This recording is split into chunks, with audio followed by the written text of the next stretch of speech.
Salut à tous et bienvenue sur la Parasito avec Céline. Dans cette vidéo, on va parler des schistosomes qui sont des platéhelminthes parasites de l'homme. Ils sont les agents responsables de la bilharziose, aussi appelée schistosomose, une maladie importante en parasitologie humaine et considérée comme une infection ou bien affection largement répandue dans les régions tropicales.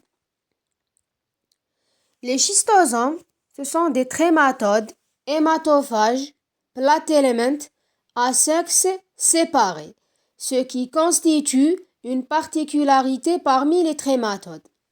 À l'état adulte, ils vivent dans le système vasculaire des mammifères, notamment chez l'être humain.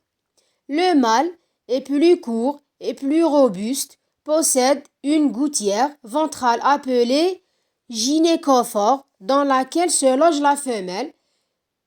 La femelle de cette espèce est plus longue et filiforme. Les deux vers vivent ainsi en couple permanent dans les veines abdominales ou pelviennes selon l'espèce. Les œufs de ce parasite, ce sont des œufs non operculés, contiennent un méracidium qui présente un éperon terminal ou latéral caractéristique, élément fondamental pour le diagnostic parasitologique.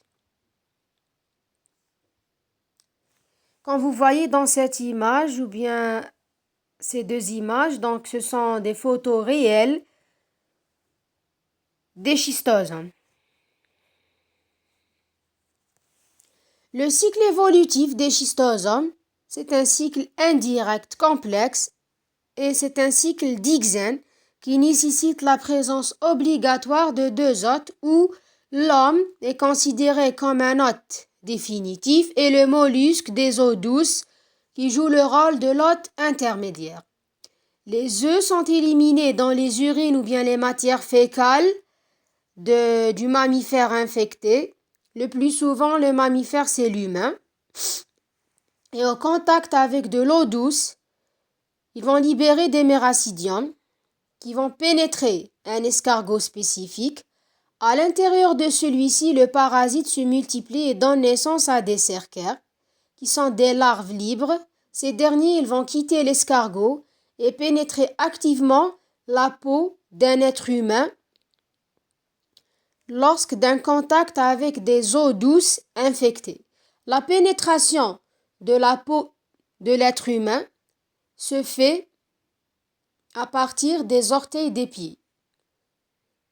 C'est-à-dire, l'infection par les schistosomes pour l'humain se fait dans le cas où il marche à pieds nus dans des eaux douces contaminées.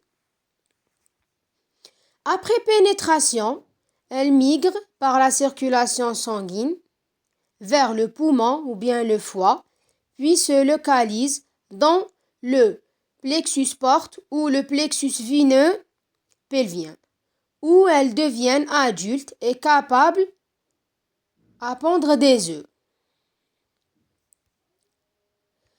La pathogénie est principalement liée aux œufs, responsables de la maladie. Leur traversée des tissus et leur piéage dans des organes comme le foie, l'intestin ou la vessie entraîne une réaction inflammatoire avec formation de granulome et de fibrose à l'origine des manifestations cliniques. On distingue surtout la schistosomiase intestinale causée par Schistosoma mansoni, Schistosoma japonicum et Schistosoma intercalatum, responsable de douleurs abdominales, diarrhée, hépatosplénomégalie et hypertension portale. Et la schistosomiase urogénitale, due principalement à Schistosoma hématobium, caractérisée par une hématurée terminale, une fibrose et des calcifications de la vessie, avec un risque accru de cancer vésical. Schistosoma intercalatum, présente surtout en Afrique centrale, se localise dans les veines du côlon et du rectum, provoquant une bilharziose recto-sigmoïdienne.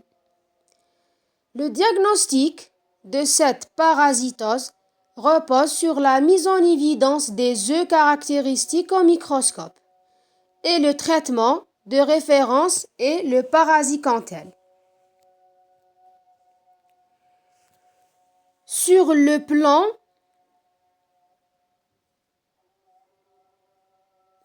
épidémiologique, les schistosomoses sont des maladies tropicales négligées, endémiques en Afrique, en Amérique du Sud, au Moyen-Orient et en Asie, avec plus de 200 millions de personnes nécessitant un traitement préventif chaque année. La prévention repose sur le traitement de masse, l'amélioration de l'accès à l'eau potable et à l'assainissement, l'éducation sanitaire, la réduction des contacts avec les eaux douces infestées, c'est-à-dire éviter de marcher à pieds nus dans des eaux douces et surtout les baignades sont interdits aussi dans les eaux douces. Et dans certains programmes, la lutte contre les mollusques. En arrivant à cette partie, je vous dis merci pour votre attention.